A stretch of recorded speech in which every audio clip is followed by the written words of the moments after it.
Longtemps, on a voulu surtout que les plantes se reproduisent toutes seules.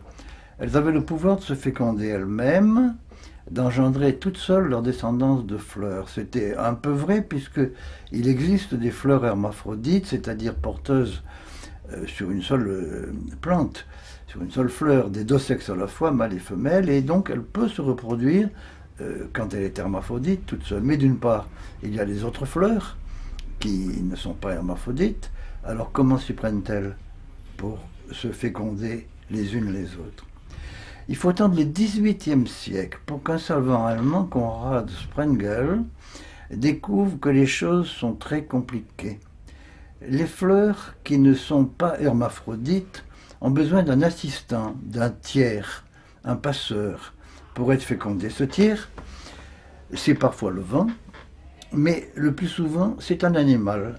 Et parmi les animaux, surtout l'abeille. L'abeille aime le nectar des fleurs, donc elle plonge dans le calice, elle se goinfre de nectar, et pendant qu'elle fait sa cure de nectar, elle fait tomber sur son corps, sans le vouloir même, le pollen, c'est-à-dire la semence, que contient la fleur. Ensuite, l'abeille va dans une autre fleur pour en boire le nectar, et en faisant cela, elle dépose dans la nouvelle fleur le pollen que la première fleur avait laissé tomber sur elle.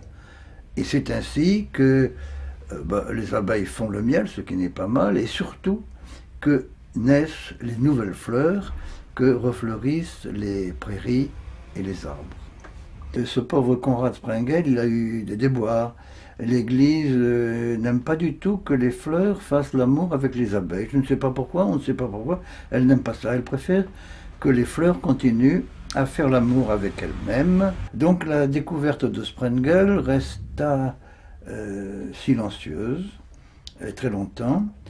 Il fallut que le temps passe presque un siècle pour qu'un autre génie, le plus grand des génies sans doute dans cet ordre, Darwin, fasse savoir que le pauvre Konrad Sprengel, il avait raison. Les fleurs font l'amour avec les abeilles, et ce sont ces amours étranges, ces amours presque contre nature, ce dialogue entre la civilisation des fleurs et celle des animaux qui renouvelle la création. Et le jour où les abeilles ne feront plus l'amour avec les fleurs, toutes nos prairies s'éteindront. Darwin ajoute une précision à la thèse de Sprengel, une précision très importante. Il remarque que même les fleurs hermaphrodites, c'est-à-dire celles qui possèdent à la fois le sexe mâle et le sexe femelle, si elles le voulaient, elles pourraient se féconder toutes seules, mais souvent elles préfèrent se féconder elles aussi, bien qu'elles n'en aient pas vraiment besoin, par le truchement des abeilles. Et Darwin félicite à ce sujet les abeilles. Il dit, elles ont compris bien avant les hommes, qui eux n'y comprennent rien, elles ont compris que la nature a besoin pour se perpétuer et pour s'embellir de mélanges, d'échanges, de guerres, de rivalités, d'érotisme, ce que nous appelons aujourd'hui la biodiversité.